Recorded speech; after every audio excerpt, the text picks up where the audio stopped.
Hello everyone. This is module 3 of current affairs series for CAPF assistant commandant. और module 3 के अंदर will try to cover international relations इसके अंदर हम we will try to cover major organization groups and treaties in news. साथ में आप ये देखिए, ये जो करंट अफेयर्स हैं these are important for paper 1 as well as अगर if you are not bounded by the limits और सेपरेशन दैट पेपर वन के करंट अफेयर्स आप पेपर 2 के अंदर नहीं यूज़ कर सकते हो, तो आपके लिए सिर्फ पेपर 1 तक लिमिटेड है। लेकिन ऑल दोज एस्पिरेंट्स जिसको लगता है कि ये सारे करंट अफेयर्स जो हैं latest current affairs I can also use in paper 2। अगर कोई इंटरनेशनल रिलेशन से क्वेश्चन आता है, अगर कोई एनवायरनमेंट से क्वेश्चन आता है रिलेटेड, तो वहाँ पे आप इसको यूज़ कर सकते हो। और अगर मैं इसकी बात करूँ तो इसमें स्टैंडर्ड डेटा रहेगा। कुछ ऑर्गेनाइजेशन जो है पुरानी है, कुछ नहीं है। तो कुछ स्टैंडर्ड ऑर्गेनाइजेशन है, एवरग्रीन है। WTO के ऊपर आज भी क्वेश्चन आता है, वर्ल्ड बैंक के ऊपर आज भी क्वेश्चन आता है, IMF के ऊपर अभी भी क्वेश्चन आता है। और उसके साथ आप देखोगे काफ़ी ऐसी इंटरनेशनल ऑर्गेनाइजेशन है जो कि एनवायरमेंट रिलेटेड वर्क करती है, उन पर क्वेश्चन अभी भी आता है। लेकिन उसके साथ करंट अफेयर्स को क्या किया गया है, उसको सब्सटेंटिएट किया गया है, उसको सपोर्ट किया गया है। तो कोशिश रहेगी कि हम अच्छे से अच्छे करंट अफेयर्स इसमें कोशिश करें।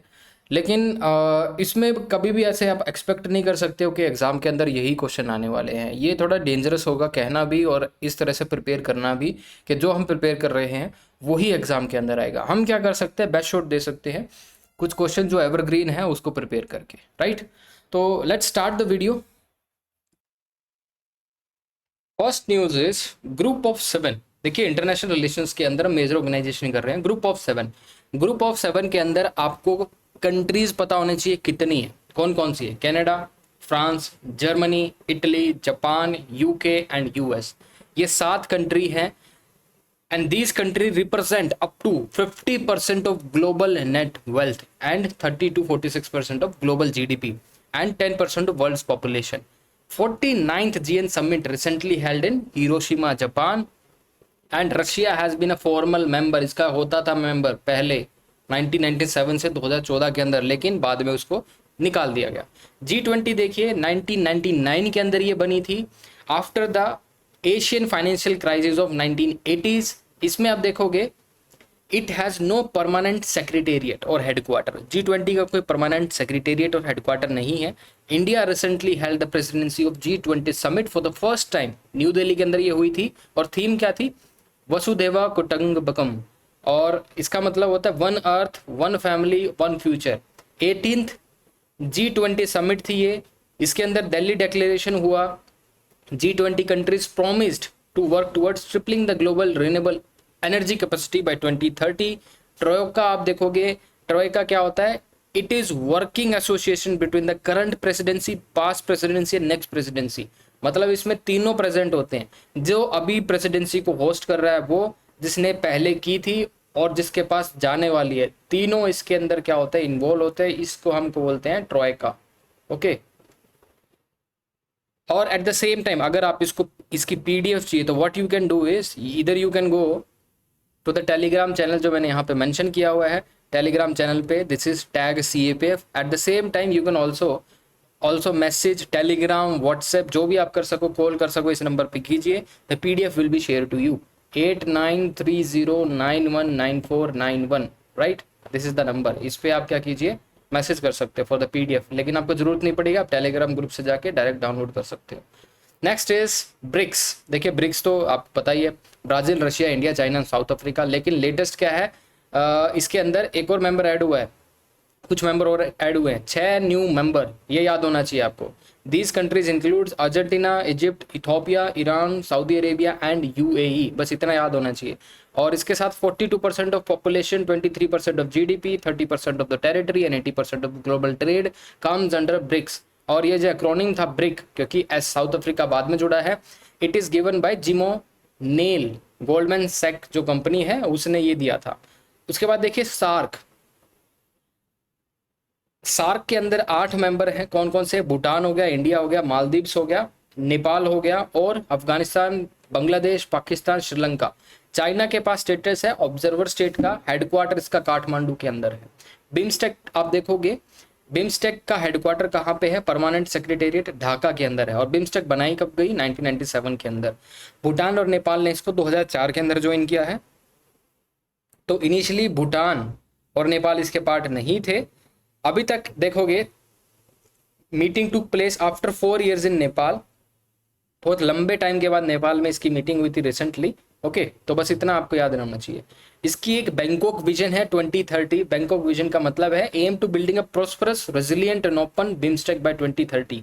देखिए बस इतना याद होना चाहिए कितनी कंट्री है, ढाका कहाँ पे है, हेडक्वार्टर वहाँ पे है, और 1997 के अंदर बना था। उस टाइम पे भूटान और नेपाल इसका पार्ट नहीं था। इसका एक बैंकॉक विजन 2030 है। इब्सा देखिए, ये एक ट्राइलेटरल इनिशिएटिव है किस किस के बीच में? India, Brazil, South Africa. किस काम के लिए? To promote south south cooperation and exchange. अब इब्सा के पास कोई हेडक्वार्टर नहीं है। 6th इब्सा समिट जो है वो इंडिया के अंदर हुई थी 2021 के अंदर। एससीओ, शंघाई कोऑपरेशन ऑर्गेनाइजेशन, 2001 के अंदर ये बनाई गई थी। इसमें पहले 5 मेंबर थे, China, Kazakhstan, Kyrgyzstan, Russia and Tajikistan. इसका मेन फोकस है regional development and security issues. कौन कौन से? Terrorism, ethnic separatism and religious extremism. ये इसका ट्राइंगल है, याद होना चाहिए कि जो शंघाई कॉरपोरेशन ऑर्गेनाइजेशन है ये रीजनल डेवलपमेंट और सिक्योरिटी इश्यूज से निपटने के लिए बनाई गई है। और सिक्योरिटी इश्यूज कौन कौन से हैं? Terrorism, ethnic separatism, religious extremism. आपको एक क्वेश्चन मिलता है international cooperation on terror issue, CAPF में आ चुका है question my dear. International cooperation on terror issue is a myth और रियलिटी। ओके, जब आप रियलिटी की बात करोगे कि इंटरनेशनल कोऑपरेशन है टेरर इशू पे, then you will talk about SCO के अंदर। एससीओ बनी इसलिए कि हम रीजनल डेवलपमेंट और सिक्योरिटी इश्यूज को हैंडल कर सके। एससीओ के अंदर एक और ऑर्गेनाइजेशन है जिसको हम बोलते हैं rats, regional anti terror structure, right. Permanent organ है एससीओ का। इसका हेडक्वार्टर है तास्कनेत, उज्बेकिस्तान के अंदर। काम क्या करती है ये? यही काम करती है, सिक्योरिटी रिलेटेड इश्यूज को हैंडल करती है। एससीओ समिट हुई थी कहाँ पे? Recently a virtual summit of SCO was conducted under signing of the New Delhi Declaration with the theme towards a secure SCO। ये हो चुकी है, राइट। अभी फिलहाल इसके क्या है? 8 मेंबर है। इंडिया और पाकिस्तान इसके मेंबर बने थे 2017 के अंदर। वर्किंग लैंग्वेजेस की रशियन और मैंड्रिन है, ठीक है। SCO accounts for 24% of the world GDP and 43% of the global population. ASEAN देखिए कैसी ग्रुपिंग है? पॉलिटिकल एंड इकोनॉमिक ऑर्गेनाइजेशन है। क्या काम करती है? प्रमोट करती है economic growth and regional stability खुद के मेंबर्स के अंदर। 1967 में बनाई गई थी। करंटली 10 मेंबर है। 20th आसियान समिट कहाँ पे हुई थी? India summit, Jakarta, Indonesia. 20 ASEAN India summit, ASEAN और इंडिया की एक जो समिट हुई थी जकार्ता इंडोनेशिया के अंदर हुई थी। थीम थी उसकी ASEAN matters, AP Centrum of growth. और इसके साथ India ASEAN trade in goods agreement AITIGA 2009 के अंदर साइन हो चुका है। 2010 के अंदर वो फोर्स में भी आ चुका है। ईस्ट एशिया समिट इंपॉर्टेंट है सिविल सर्विस के अंदर, तो ये क्वेश्चन आ चुका है। 2005 के अंदर बना था। It comprises the 10 members of the ASEAN countries, और साथ ही साथ 8 मेंबर और है। कौन कौन से? Australia, China, Japan, India, New Zealand, Republic of Korea, Russia and US. Recently 18th east Asia summit हुई थी कहाँ पे? जकार्ता, इंडोनेशिया के अंदर, याद होना चाहिए। नैम 19 समिट कहाँ पे हुई थी? कंपाला, युगांडा के अंदर। थीम क्या थी? Deepening cooperation for shared global affluence. Theme याद होनी चाहिए। नैम जब बनी थी कहाँ पे? 1995 के अंदर, इंडोनेशिया, बांडुंग के अंदर। 121 कंट्री हैं अब इसके अंदर। सूडान जो है लेटेस्ट इसको ज्वाइन करता है। कंपाला डिक्लेरेशन हुई थी which adopted at the 19th summit of the NAM. Kampala declaration 19 summit जो हुई थी यहाँ पे कंपाला युगांडा के अंदर, वहाँ पे कंपाला डिक्लेरेशन अडोप्ट किया गया था। उसका मतलब कंपाला डिक्लेरेशन के अंदर क्या किया गया था? It is commit to strengthen the UN as the primary multilateral organisation. क्योंकि यूएन क्या हो गया? रिडंडेंट। सीएपीएफ में क्वेश्चन आया है, United Nation organisation has become redundant, right. ये क्वेश्चन आपके सामने आया है, आर्ग्यूमेंट राइटिंग में आया है, 2022 में आया है, ठीक है। तो ये क्वेश्चन आपका आ चुका है। यहाँ पे आप बोल सकते हो कि यूएन को दोबारा रिवाइव करने के लिए या फिर स्ट्रेंथन करने के लिए there is a Kampala declaration by the NAM. OIC देखिए 1969 के अंदर बना था, 57 स्टेट है, हेडक्वार्टर जेडा साउथ अफ्रीका के अंदर है। ऑब्जेक्टिव क्या है? Collective voice of Muslim world raise करना है। ये यूएन के बाद second largest inter governmental organisation है। इसके बाद आप देखिए इंडियन ओशियन नेवल सिंपोजियम, ये इंडियन नेवी ने इस आइडिया को कंसीव किया था 2008 के अंदर, और इसका मेन ऑब्जेक्टिव है open and inclusive platform for maritime cooperation. IONS serves as a forum to discuss maritime security, जैसे पायरेट्स अटैक हो जाते हैं, कई बार हाईजैकिंग हो जाती है।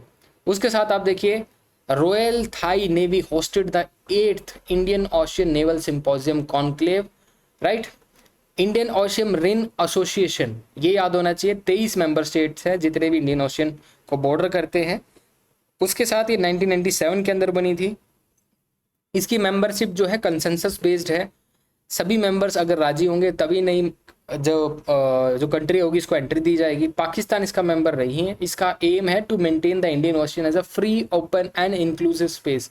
याद रखने की बात यह है पाकिस्तान इसका मेंबर नहीं है। इसके मेंबर ये सारे हैं, आपके सामने लिखे गए हैं। इसका सेक्रेटेरिएट कहाँ पे है? मॉरिशियस के अंदर एबने में। इंटरनेशनल एटॉमिक एनर्जी एजेंसी, कई बार आपने सुना होगा इसको, कि ये जो ईरान के अंदर न्यूक्लियर पावर प्लांट जो बनाए गए हैं या फिर न्यूक्लियर रिसर्च सेंटर जो हैं उनको मॉनिटरिंग करने के लिए जब वहाँ पे एक पर्टिकुलर फ्रेमवर्क था जो कोपा, joint comprehensive plan of action, तो उसके बाद इंटरनेशनल एटॉमिक एनर्जी एजेंसी को जितने भी वो न्यूक्लियर प्लांट्स थे उनको मॉनिटर करने की परमिशन दे दी गई थी कि वो न्यूक्लियर वेपन ना डेवलप कर लें, right. Only for civil use के लिए न्यूक्लियर वेपन यू कैन, और nuclear energy you can harness, आप मिलिट्री यूज़ के लिए नहीं यूज़ कर सकते। लेकिन अभी क्या है, कई बार ईरान ने मना कर दिया है कि IAEA को हम एंट्री नहीं देंगे, दे कैन नॉट मॉनिटर, क्योंकि अमेरिका जो है, US जो है, कई बार जो उसने फ्रेमवर्क जो तैयार किया था JCPOA, उससे उसने विड्रॉ कर लिया है। हेडक्वार्टर कहाँ पे है इसका? वियना ऑस्ट्रेलिया के अंदर। किसका? IAEA का। इंटरेस्टिंग है, जानना चाहिए। हेडक्वार्टर वियना ऑस्ट्रेलिया के अंदर है, ऑस्ट्रिया के अंदर है, कई बार पूछा जाता है। इंटरपोल क्या है? International crime police organisation, 194 member है इसके। हेडक्वार्टर फ्रांस के अंदर है, लियोन में। इंडिया ने इसको 1949 के अंदर इसको ज्वाइन किया था। और इंडियन एजेंसी जो नोडल एजेंसी है जो कि इंटरपोल के साथ जुड़ी है वो है CBI। 8 तरह के नोटिस ये निकालती है, red, green, yellow, orange, blue, purple, black, right. और इंटरपोल UNSC स्पेशल नोटिस। आपको पता होना चाहिए रेड नोटिस किस लिए, वांटेड के लिए। अब आपको पता होना चाहिए कि इंडिया ने जो रेड नोटिस निकलवाए थे इंटरपोल से, जो भी हमारे यहाँ पे फ्यूजिटिव हैं जिसके भी रिलेशन में, तो वो आपको पता होना चाहिए कौन सा नोटिस इंडिया ने निकलवाया था। अब यहाँ पे हम देखते हैं ऑपरेशन स्टॉर्म मेकर, इंटरपोल का है। और इसमें हम जो growing trend of human trafficking victims, right, और जो साइबर फ्रॉड करते हैं जिसको हम ज़बरदस्ती, कई बार आपने देखा होगा कि म्यांमार के अंदर लोगों को, इंडियन लोगों को वहाँ पे ज़बरदस्ती रखा गया है और उनसे साइबर फ्रॉड करवा रहे हैं। Ministry of home affairs has taken the cognizance of the situation and they have get into touch with Myanmar government, और वहाँ से उनको निकालने की कोशिश हो रही है। I2U2 इंटरव्यू में बहुत बार पूछा जाता है, सिविल सर्विस हो या फिर CAPF हो। क्या है I2U2? न्यू ग्रुपिंग है, India, Israel, US and UAE। And इसके साथ क्या है, I2U2 was initially formed in October 2021 following the Abraham Accord। ये इजराइल UAE के बीच में हुआ था अब्राहम अकॉर्ड, और उसके बाद फिर I2U2 हुआ। इसको हम दूसरा भी बोलते हैं कि ये क्या है I2U2, ये क्या है, वेस्ट नेटो करके बोल देते हैं कई बार इसको। ओपेक क्या है? वियना ग्रुप है इसका दूसरा नाम। ओपेक प्लस जो है 2016 के अंदर बनता है। ओपेक प्लस के अंदर कौन कौन सी कंट्री हैं? ये Azerbaijan, Bahrain, Brunei, Kazakhstan, Malaysia, Mexico, Oman, Russia, South Sudan and Sudan, right. Next देखते हैं हम AIB। अब बैंकिंग की हम बात कर लेते हैं थोड़ा सा। Asia infrastructure investment bank multilateral development bank है। हेडक्वार्टर जरूर याद होना चाहिए, बीजिंग के अंदर है। चाइना लार्जेस्ट शेयर होल्डर है। उसके बाद हम बात करें तो इंडिया है, फिर रशिया है, फिर जर्मनी है। चाइना पता होना चाहिए, इंडिया सेकंड है। एशियन डेवलपमेंट बैंक 1966 के अंदर बनता है। 68 मेंबर्स हैं, इंडिया फाउंडिंग मेंबर है। हेडक्वार्टर मनीला फिलीपींस के अंदर है। AIIB याद होना चाहिए, लास्ट में इसके B है तो ये बीजिंग में है, लेकिन ऐसे तो फिर ADB के अंदर भी B है, लेकिन इसके अंदर क्या है, मनीला फिलीपींस के अंदर है। ओके, कंट्री पार्टनरशिप स्ट्रेटजी ये लॉन्च किया है 2023 से 27 के अंदर। न्यू डेवलपमेंट बैंक ब्रिक्स का है, पहले इसको हम ब्रिक्स डेवलपमेंट बैंक के नाम से जाने थे, लेकिन अब ये एनडीबी बन गया है। और एनडीबी भी जब बना था उस टाइम हमने फोर्ट ज़ेलर डिक्लेरेशन की थी, उसके अंदर हमने एनडीबी बनाया था। एनडीबी का हेडक्वार्टर कहाँ पे है? शंघाई चाइना के अंदर। ये प्राइमरी इसका फोकस क्या है? इंफ्रास्ट्रक्चर प्रोजेक्ट को फंड करना। और इसके साथ इसका रीजनल ऑफिस कहाँ पे है? साउथ अफ्रीका जोहान्सबर्ग के अंदर। इजिप्ट इसमें लेटेस्ट मेंबर जो है इंक्लूड किया गया है, was the fourth new member admitted into NDB after Bangladesh, UAE और उराग्वे, राइट। ये सारे नए मेंबर इसके अंदर एनडीबी के अंदर ऐड किए गए हैं। आईएमएफ ब्रेटन वुड कॉन्फ्रेंस हुई थी 1944 के अंदर, और इसमें हमने देखा यहाँ से फिर आईएमएफ बना था। और आईएमएफ जो रिपोर्ट निकालता है वो याद होना चाहिए, एक तो ये निकालता है वर्ल्ड इकोनॉमिक आउटलुक और ग्लोबल फाइनेंशियल स्टेबिलिटी रिपोर्ट। एक खाली फाइनेंशियल स्टेबिलिटी रिपोर्ट है वो आरबीआई निकालती है, लेकिन ग्लोबल फाइनेंशियल स्टेबिलिटी रिपोर्ट वो आईएमएफ निकालती है, राइट। और इसके साथ आप देखोगे एसडीआर होता है जो कि आईएमएफ हैंडल करता। इसका मतलब होता है स्पेशल ड्राइंग राइट्स, जो कि हम पेपर गोल्ड भी बोलते हैं। एसडीआर का मतलब होता है SDR is neither currency nor a claim on the IMF, rather it is a potential claim on the freely usable currency of IMF members. ये बास्केट ऑफ करेंसीज हैं जिसमें हम यूएस डॉलर, यूरो, चाइनीज रेम्बिनी और Japanese yen और British pound, पांचों जो currencies हैं उनको इकट्ठा करके जो भी नंबर हमारे सामने आता है तो हम उसको स्पेशल ड्राइंग राइट से क्या करते हैं? इक्वेट करते हैं। वर्ल्ड बैंक ग्रुप अगर हम देखें, it works with developing countries to reduce poverty. देखिए ये पॉवर्टी को रिड्यूस करने के लिए हमने वर्ल्ड बैंक ग्रुप को बनाया है। डेवलपिंग कंट्रीज को काफ़ी एरियाज में सपोर्ट करता है, जिसमें वो फंडिंग करता है उसको। हेडक्वार्टर इसका वाशिंगटन डीसी के अंदर है। इसका मोटो है working for a world free of poverty and to become a member of this World Bank पहले उसको क्या करना पड़ेगा? आईएमएफ ज्वाइन करना पड़ेगा।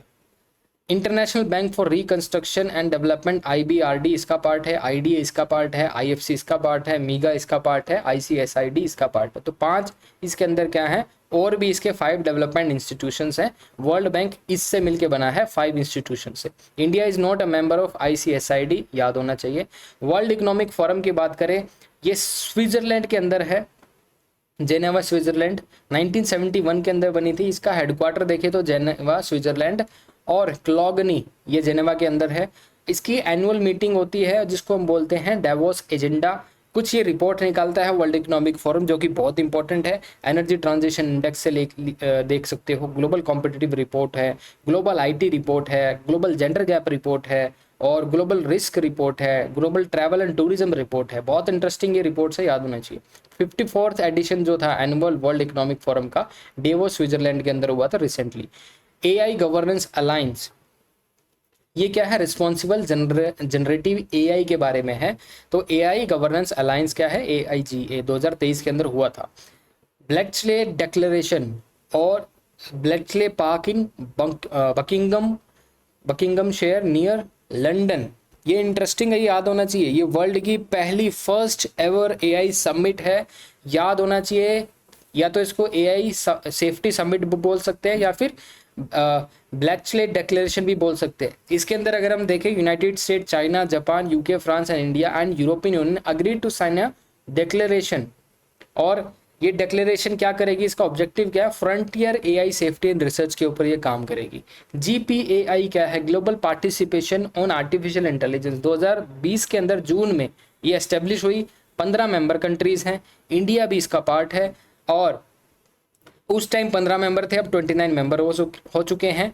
इंडिया इसको चेयर करेगा 2024 के अंदर जीपीआई को। Global partnership on artificial intelligence summit adopted New Delhi declaration. इसका एम क्या है? Mitigate risk such as AI से जनरेट होने वाली अनएम्प्लॉयमेंट, एआई से जनरेट होने वाली लैक ऑफ ट्रांसपेरेंसी और जो भी एआई से रिलेटेड कुछ इशू रेज होते हैं उसको ये टैकल करेगा। हिरोशिमा एआई प्रोसेस, याद होना चाहिए, इसके अंदर ही की गई थी। चिप फॉर अलायंस या फिर फैब 4 भी बोल देते हैं इसको, चिप 4 भी बोल देते हैं। ये ऐसे 4 टॉप प्रोड्यूसर्स हैं, कौन कौन? US, Japan, Taiwan, south Korea, जो कि सेमीकंडक्टर की प्रोडक्शन करते हैं। इंडिया इसका पार्ट नहीं है चिप फॉर अलायंस, लेकिन चाहता है इसका पार्ट बनना। It aims to reducing the world's reliance on chip made in China, क्योंकि कोविड के बाद से हमने देखा है कि सप्लाई चेन जो है बहुत ही ज़्यादा, ग्लोबल सप्लाई चेन जो है बहुत ही ज़्यादा हिट हुई थी, राइट। तो चाइना ने ग्लोबल सप्लाई चेन को एज अ वेपन बना लिया, क्योंकि काफ़ी जो कंट्रीज थी चाइना के अगेंस्ट नहीं बोल पा रही थी, क्योंकि काफ़ी रॉ मटेरियल जो है चाइना वहाँ से उनको सप्लाई करता था। तो इंफॉर्मेशन फ्यूजन सेंटर देखिए इंडियन ओशन रीजन का 2018 के अंदर गुरुग्राम में बनाया गया। इसके अंदर होता क्या है, जितनी भी शिपिंग होती है इंडियन ओशन के अंदर, चाहे वो कमर्शियल शिपिंग हो, मिलिट्री शिपिंग हो, तो उसकी जो ट्रैकिंग है ये करता है, ठीक है।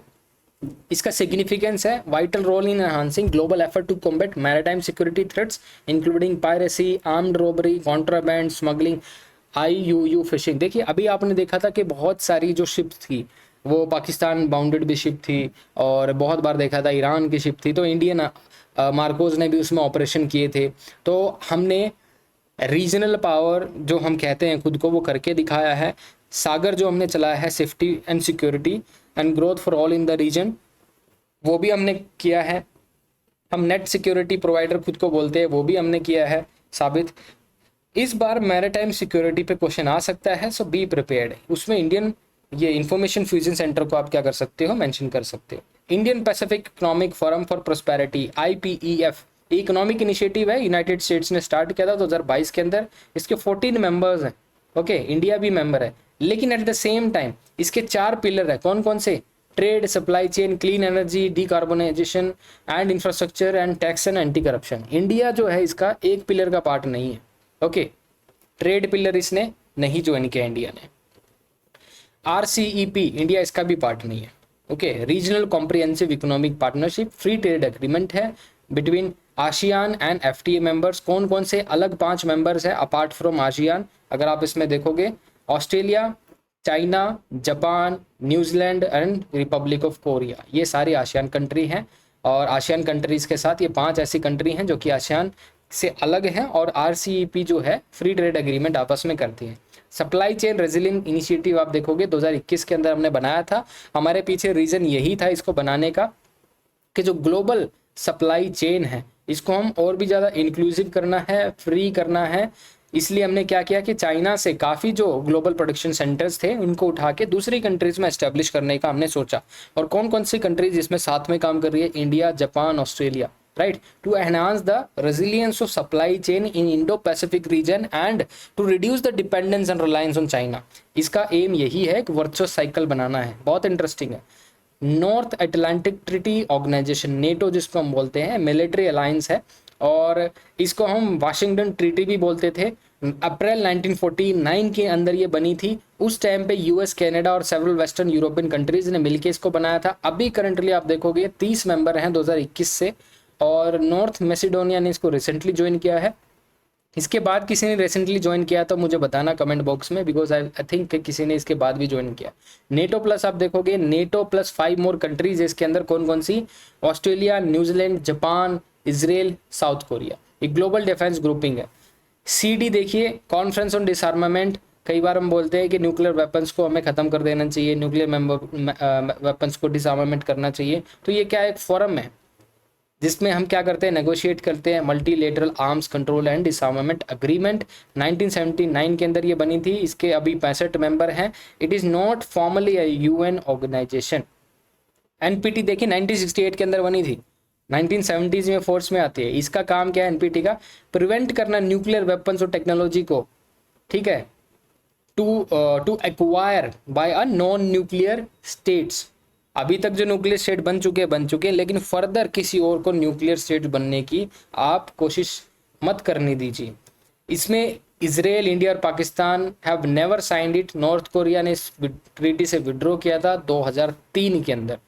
पार्शियल टेस्ट बैन ट्रीटी का मतलब है लिमिटेड टेस्ट बैन ट्रीटी। कुछ न्यूक्लियर वेपन्स अगर आपको टेस्ट करने हैं तो यू कैन नॉट टेस्ट, कहाँ पे? एटमॉस्फेयर के अंदर, आउटर स्पेस के अंदर और अंडर वाटर, लेकिन आप अंडरग्राउंड कर सकते हो। न्यूक्लियर सप्लाई ग्रुप आप देखोगे, देखिए इससे पहले हम देखिए ये देख लेते हैं comprehensive test ban treaty. PTBT तो हमें पता लग गया कि लिमिटेड टेस्ट बैन ट्रीटी है। आप जो है हवा में नहीं कर सकते, पानी में नहीं कर सकते और स्पेस में नहीं कर सकते, अंडरग्राउंड कर सकते हो। लेकिन कॉम्प्रिहेंसिव टेस्ट बैन ट्रीटी कहता है कि आप कहीं पे नहीं कर सकते, okay. CTBT is a multilateral treaty to ban nuclear weapon test, explosion and any other nuclear explosion for both civilian military purpose in all environment, right? तो CTBT पता होना चाहिए 1996 के अंदर आई है और PTBT 1963 के अंदर आई है। NSG देख लिए 1974 के अंदर इसकी बात चलती है और एस्टेब्लिश होता है 1975 के अंदर, क्योंकि 1974 के अंदर इंडिया ने न्यूक्लियर टेस्ट किया था। ओके, उसके रिस्पॉन्स में बनाया गया। इसको लंदन क्लब भी बोलते हैं। इंडिया मेंबर इसका नहीं है। 48 मेंबर कंट्रीज है इसकी, including 5 P5 nations. No formal group है, नॉन बाइंडिंग गाइडलाइंस हैं। और जो कोर क्राइटेरिया फॉर मेंबरशिप ये है कि अगर आपको NSG में जाना है उसके लिए आपको NPT क्या करनी पड़ेगी, साइन करनी पड़ेगी, लेकिन इंडिया ने NPT साइन नहीं की है। नेक्स्ट इज इंडिया ने CTBT भी साइन नहीं किया, right. United Nations human right council, इसका एक रेजोल्यूशन था यूएन का, यूएन जनरल असेंबली का 6/251 2006 के अंदर। तब ये क्या हुआ, UNHRC बना। इसका हेडक्वार्टर कहाँ पे है, जेनेवा स्विट्जरलैंड के अंदर। Decision of UNHRC are not legally binded. India is elected in UNHRC for 2022 से 2024 की टर्म के लिए 6 सच टर्म। उसके साथ आप देखिए इंटरनेशनल लेवल ऑर्गेनाइजेशन, इसको ट्राई पार्टी बोलते हैं। कैसे, UN एजेंसी ने इसको बनाया था। और India is also a founder member of ILO। India is ratified 6 out of 8 ILO के जो कन्वेंशंस हैं। हेडक्वार्टर ILO का जिनेवा में है और नोबल पीस प्राइज भी मिला है इसको 1969 के अंदर। ओके, और इसके साथ आप देखिए कुछ रिपोर्ट्स भी निकालता है, world employment and social outlook report and world social protection report. उसके साथ आप देखिए यूनाइटेड नेशन पॉपुलेशन फंड 1969 के अंदर आता है। हेडक्वार्टर USA के अंदर, इसका न्यूयॉर्क के अंदर। ये सब्सिडी ऑर्गेनाइजेशन है यूनाइटेड नेशन जनरल असेंबली की। Okay, United nation high commission for refugee UNHCR, उससे पहले हमने देखा था UNHRC। HRC और HCR में डिफरेंस पता होना चाहिए। HCR क्या है, रेफ्यूजी एजेंसी है। जो भी दुनिया के रेफ्यूज है, क्लाइमेट माइग्रेंट्स है, फोर्स्ड जो डिस्प्लेसमेंट हुई है उनकी, तो उनकी जान बचाने के लिए UNHCR है। 1950s में बनाया जाता है। हेडक्वार्टर जेनेवा स्विट्जरलैंड के अंदर है। 2 बार इसको नोबल पीस प्राइज मिला है, 1954 और 1981 को। ILO को भी पीस प्राइज मिला है, ठीक है, Nobel. 1951 refugee convention is a UN treaty जो कि डिफाइन करती है कि रेफ्यूजी है कौन। इसके बाद हम आते हैं international seabed authority. Autonomous international organization है, mandated by United Nation convention on the law of seas. Jamaica के अंदर इसका हेडक्वार्टर है। 160 मेंबर्स हैं इसके अंदर, राइट। उसके बाद हम देखिए United nation declaration of human right, UDHR। Human rights day कब बनाते हैं हम, 10 दिसंबर, ये याद होना चाहिए। 2023 की क्या थीम थी, freedom equality and justice for all. याद रख लेना theme, freedom equality and justice for all. 10 दिसंबर हमेशा हम ह्यूमन राइट्स डे बनाते हैं। UDHR कोई ट्रीटी नहीं है। ह्यूमन राइट्स 75 इनिशिएटिव क्या है, ये एक एनिवर्सरी थी जब 75 वर्ष हो गए थे इसको ह्यूमन राइट्स डे बनाते हुए। तब हमने ह्यूमन राइट्स 75 इनिशिएटिव बनाया है। और इसके अंदर हम क्या कर रहे हैं, इसके अंदर हम it will announce global pledges and ideas for a new vision for the future of human rights. 2023 की जो थीम थी dignity freedom and justice for all थी। ICJ देखिए काफ़ी न्यूज़ में रहा है, ICJ और ICC। ICJ क्या है, इसको हम वर्ल्ड कोर्ट भी बोलते हैं। प्रिंसिपल जुडिशियल ऑर्गन है UN का, 1945 पे बना। इसकी हियरिंग पब्लिक होती है, जब ये हियरिंग होती है कंडक्ट इसकी जुरिडिक्शन कहाँ पे नहीं है, to deal with application from individuals, NGOs और प्राइवेट ग्रुप्स जो है इनकी एप्लीकेशन को एंटरटेन नहीं करता है। इसके अंदर 15 जजेस हैं, ओके, और 9 साल की टर्म के लिए इलेक्ट होते हैं। हेडक्वार्टर इसका कहाँ पे है, हेग नीदरलैंड के अंदर। इंडिया इसका फाउंडिंग मेंबर है। इसकी ऑफिशियल लैंग्वेज इंग्लिश और फ्रेंच है। Judgement delivered by the court are binding upon the parties. Permanent court of arbitration PCA founded in 1899 Hague के अंदर, नीदरलैंड के अंदर। ये क्या काम करता है, resolution of international disputes through arbitration. It resolve disputes between member states, international organization और private parties arising out of international agreement. यहाँ पे आप देखिए प्राइवेट पार्टीज भी अपनी सुनवाई करवा सकती हैं परमानेंट कोर्ट ऑफ आर्बिट्रेशन के अंदर। इंडिया इसकी पार्टी है और इसकी जो रूलिंग होगी बाइंडिंग होगी। ICC देखिए इंटरनेशनल क्रिमिनल कोर्ट, क्योंकि ये अभी न्यूज़ में रहा था, रशिया की काफ़ी सीनियर लीडर और इसराइल के लीडर जो है दे आर चार्ज और they are also stated as war criminals. तो इसमें आप देखोगे first permanent treaty based ICC है, इसकी जुरिडिक्शन क्या है, to prosecute individuals for international crimes of genocides, crime against humanity, war crimes, crime of aggression. 2002 के अंदर ये बनता है रोम स्टैच्यू के अंदर, जो कि 1998 के अंदर अडॉप्ट किया गया था। इसकी टेरिटोरियल जुरिडिक्शन है उसी कंट्रीज के ऊपर जो इसकी पार्टी है, जिसने इसको एक्सेप्ट किया है, जो इस पर्टिकुलर आईसीसी को मानते हैं। It is an independent judicial body. इसका जो लोकेशन है, हेडक्वार्टर है, वो हेग नीदरलैंड के अंदर है। India is not a member of ICC, Russia is also not a member of ICC. Okay, उसके बाद आप देखिए International Maritime Organisation IMO specialised agency है यूनाइटेड नेशंस की। 175 मेंबर हैं। लंदन में इसका हेडक्वार्टर है। इंडिया का री इलेक्शन हुआ है दोबारा इसका आईएमओ के अंदर। आईएमओ करता क्या है, improve the safety and security of international shipping and to prevent pollution from ships. United Nation Office on Drugs and Crime civil service 2020 में शायद 20 के अंदर, हाँ 19 और 20 के अंदर ये आ चुका है, 19 के अंदर आया होगा। तो UNODC is global leaders in the fight against illicit drugs and international crimes in addition to being responsible. जितना भी इलिसिट स्मगलिंग होती है, राइट, इंटरनेशनल क्राइम्स होते हैं रिलेटेड टू ड्रग्स, वो ये एजेंसी हैंडल करती है। 1997 के अंदर बनी है, हेडक्वार्टर वियना ऑस्ट्रेलिया के अंदर है, और इसकी जो फंडिंग है वॉलंटरी है। अब हम देखते हैं UNTOC, United Nation convention against transnational organized crime. It is a landmark treaty that aims to combat the global threat of transnational organization. UNTOC was adopted by United Nations General Assembly in 2000, and it's a first comprehensive treaty aimed at combating transnational organized crime.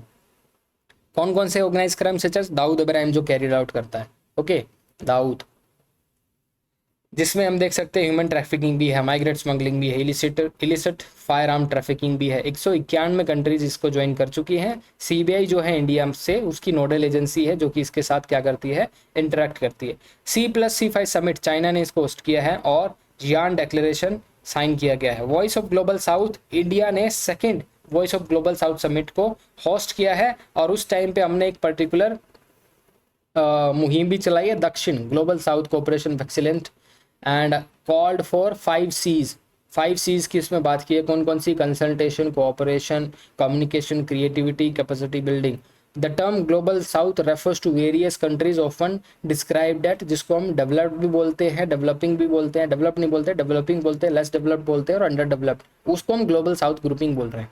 इसके साथ आप देखिए first WHO traditional medicine global summit यहाँ latest हुई है। इसमें ministry of Ayush ने इसको ऑर्गेनाइज कराया था।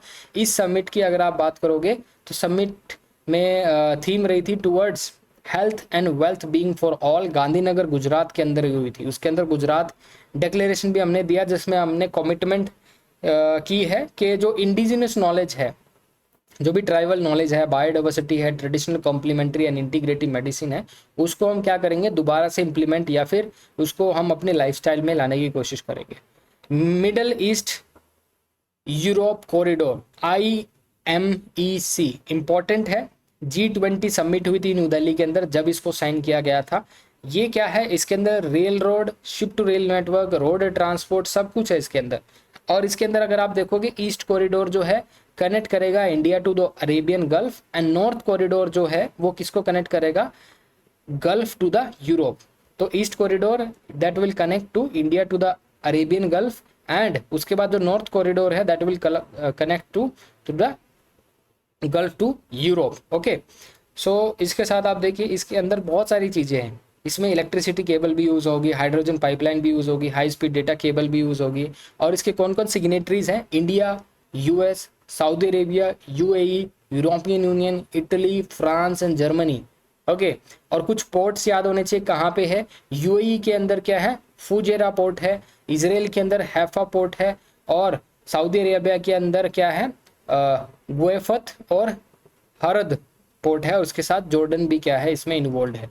और इंडिया के कौन कौन से पोर्ट्स इसके अंदर आएंगे, मुंद्रा जो गुजरात के अंदर है, मुंद्रा, कांदला, जवाहरलाल नेहरू, मिडिल ईस्ट के जो पोर्ट्स हैं आपके सामने हैं। आप दमम भी याद रखना, जो कि साउथ अरेबिया का पोर्ट है, इसराइल का हैफा पोर्ट है, और यूरोप के कुछ पोर्ट की बात करें तो ग्रीस का पेरूस है, साउथ इटली का मसीना है, फ्रांस का क्या है, मर्सेली है। ओके, इसके साथ आप देखिए Indo Pacific maritime domain awareness 2022 के अंदर क्वाड लीडर समिट जो हुई थी उस दौरान इसको अनाउंस किया गया था।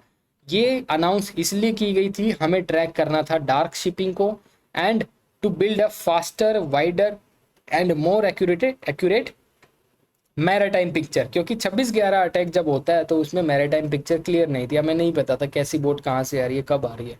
तो डार्क शिपिंग को ट्रैक करने के लिए ये क्या है, Indo Pacific maritime domain access awareness initiative लिया गया है।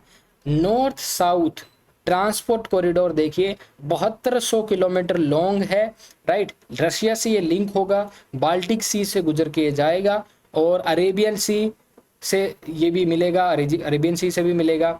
इसका आइडिया क्या है, to build a transport corridor linking Russia's Baltic Sea coast to India's west port in Arabian Sea via Iran, right. This agreement was eventually ratified by the 13 countries. कौन कौन सी, India, Russia, Iran, Azerbaijan, Belarus, Bulgaria, Armenia, Kazakhstan, Kyrgyzstan, Oman, Tajikistan, Turkey and Ukraine. Black Sea grain deal ये जब की गई थी जब Russia Ukraine war चल रहा था, जो कि अभी भी चल रहा है। उस टाइम पे यूक्रेन जो है अपनी एग्रीकल्चर प्रोडक्शन जो है वो एक्सपोर्ट करना चाहता था, तो कुछ एक डील ब्रोक की गई बाय यूएन एंड टर्की, दोनों ने इसके अंदर मीडिएट किया और कुछ टाइम दिया गया किसको, यूक्रेन को, that you can send some summit to provide a safe maritime humanitarian corridor for Ukrainian exports. OECD क्या है, एक 36 मेंबर कंट्रीज है, 1960 के अंदर यह बनाई गई थी, इंडिया इसका मेंबर नहीं है, राइट। अब्राहम अकॉर्ड यूएई और इसराइल के बीच में हुआ था शुरुआत में, okay, United states, UAE and Israel के बीच में सितंबर 2020 के अंदर, लेकिन बाद में सूडान, बहरीन और मोरक्को ने भी इसको ज्वाइन किया। इसका काम है क्या, ये काम क्या करेगा इसके अंदर, to establish normalcy between these countries और normalization of ties between Israel and Arab countries. Washington Declaration देखिए, signed between the US and South Korea. इसका पर्पज क्या है, protect the Korean peninsula from a nuclear attack. The declaration outline the cooperation towards nuclear deterrence, right. बस ये याद रखिए, Washington Declaration between US and South Korea है और कोई भी न्यूक्लियर अटैक से बचाने के लिए it would be the responsibility of the US, South Korea के लिए। होराइजन यूरोप ईयू की फंडिंग प्रोग्राम है फॉर रिसर्च एंड इनोवेशन के लिए। इसका एम क्या है, to tackle climate change, helps to achieve the UN sustainable development goals and boost the EU's competitive and growth। Maitri Setu India Bangladesh friendship bridge है, फैनी river के ऊपर बना है, 1.9 किलोमीटर का है।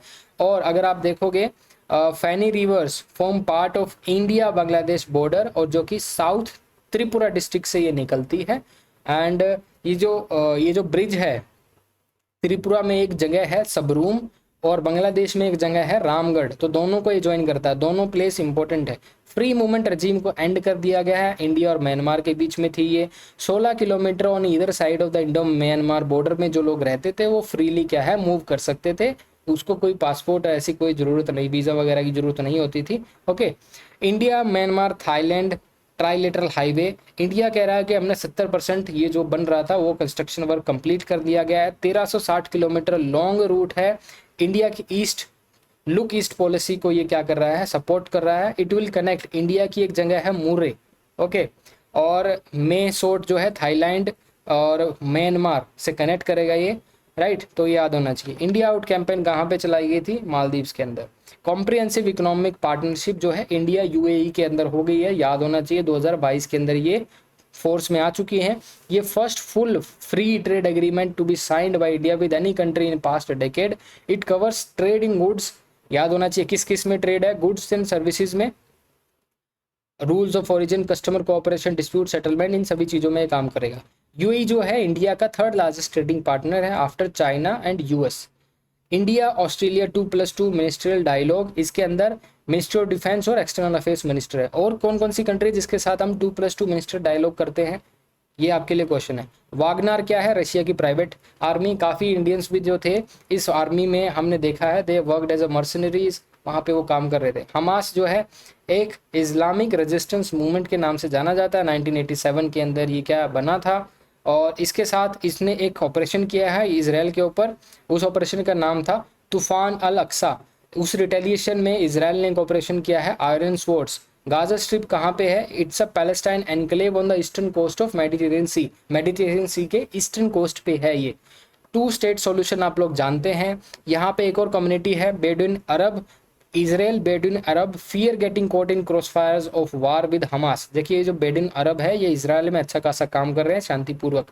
डेड सी जो है लैंड लॉग साल्ट सी है between Israel and Jordan in south western Asia. बस इतना याद होना चाहिए। डेड सी क्या है? लैंड लॉक सॉल्ट लेक है। किसके बीच में? इसराइल और जॉर्डन के बीच में। गाजा स्ट्रिप कहाँ है? मेडिटेरियन के ईस्ट में लगती है।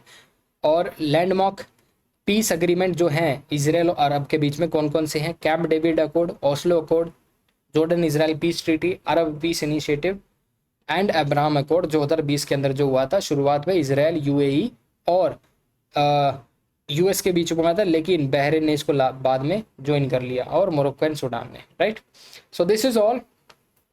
यही था आपका इंटरनेशनल ऑर्गेनाइजेशन से और इंटरनेशनल रिलेशन से रिलेटेड कुछ करंट अफेयर्स। तो आप इसको बिल्कुल ऐसे नहीं बोल सकते। इसमें आपको ये जानना होगा कि ये जो सारी चीज़ें हैं ये रिपीट होती हैं। आप ये स्टैंडर्ड चीज़ें करके जाए एग्जाम में, आपको हेल्प मिलेगी। नहीं आएगा तो आप पेपर 2 में इसको यूज़ कर लेना, ठीक है।